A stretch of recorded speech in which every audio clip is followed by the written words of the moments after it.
दानिया कुछ पर्दे उठाने हैं, उसे गोद में रख ले अपनी। दानिया रेडी हैं आप?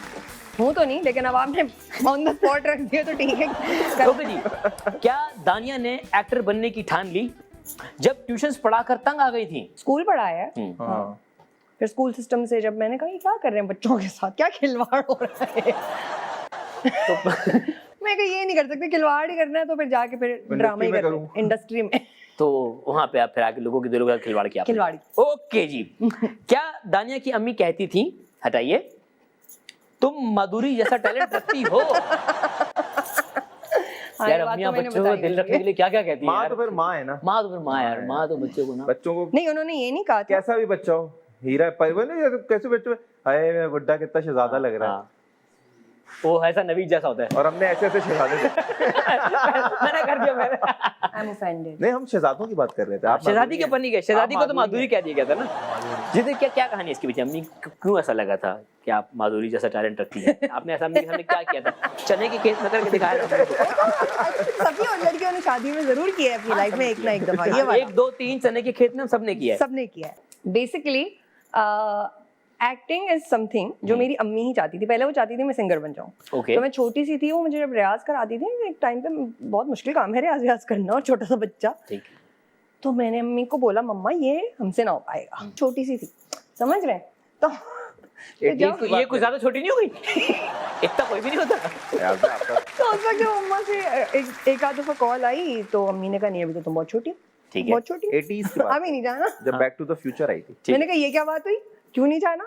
हमारी इंडस्ट्री में तो मतलब जब छोटे छोटे होते तभी काम होता है, उसके बाद तो रिटायरमेंट, औरतों की खास तौर पे। तो ये क्या बात करी? अम्मी ने कहा नहीं बेटे आप समझ नहीं रही हैं, जब आप एक मैच्योर एज में होंगी तो आप ये काम करेंगी। मैं कहा जी खुद ही कहा था एक्टिंग कर लो, सब कुछ पढ़ाई कर लो, पढ़ाई कर लो। उनका यही मतलब था, she wanted me to have my exposure and everything. खैर उस वक्त हमारी लड़ाई शड़ाई भी हुई, मैं नाराज हुई, भूल गई, अपना नॉर्मल चल रहा था। फिर हुआ ये कि while I was teaching and everything, तो उन्हें पता था कि कुड़ रही है, मैं आगे ही कहती रहती थी क्या हो रहा है। तो एक दिन इसी तरह मैं स्कूल से पढ़ा के आई और मैं खाना खा रही थी और अम्मी सामने बैठी हुई थी, और पता नहीं मैं खा रही अम्मी एकदम से कहा दानिया तुम्हारे अंदर माधुरी वाली कशिश है, तुम अपने टैलेंट को इस्तेमाल करो। मैं अम्मी को सीरियस ले लिया उस दिन, मैंने कहा दूसरी बात ही नहीं करती, बस जाओ एक्टिंग की तरफ जाओ। और हर प्रोडक्शन हाउस में कहा फिर मैं ऐसे ऐसे करके पहुंच गई। लगती हूं मैं। हाँ।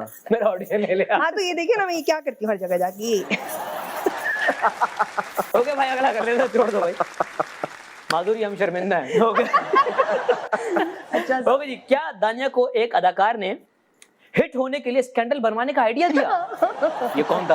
अब ये तो नहीं बता सकती ना, लेकिन कौन था? सिर्फ तो मैं एक्ट्रेस थी भी नहीं, I was working behind the camera. Okay. End of course वो पता था उनको कि मैंने एक्टर बनना है। ठीक है, ठीक है। तो उन्होंने इस चीज को सोल्यूशन दिया, और उनकी मतलब बीवी से भी सलाम दो, तो उन्होंने इस बात का कहा कि बेगम को तो तुम्हें पता है, तो तुम बिल्कुल सेफ साइड हो, तो इधर से उसको पता है हम दोनों का स्कैंडल होगा, इसी तरह तुम भी हिट हो जाओगी, मैं भी हिट हो जाऊंगी, तुम्हें एक्टिंग करनी है। मजाक मजाक में कब सीरियस हो जाता है आपको पता भी नहीं चलता। मैं कटली उसके बाद से आज तक नहीं मिली।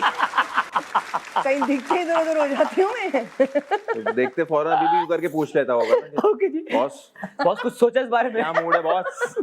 हाँ लेकिन ये हुआ, और अच्छा उस जमाने में देखो इंस्टाग्राम और ये सारा, तो मतलब बाकायदा अखबारी स्कैंडल चाहिए तो। अखबारी जहां में आता। ओके जी, अगला, क्या दानिया सेट पर डिमांड करती हैं कि खाने में सेब जरूर हो? ये क्या मतलब?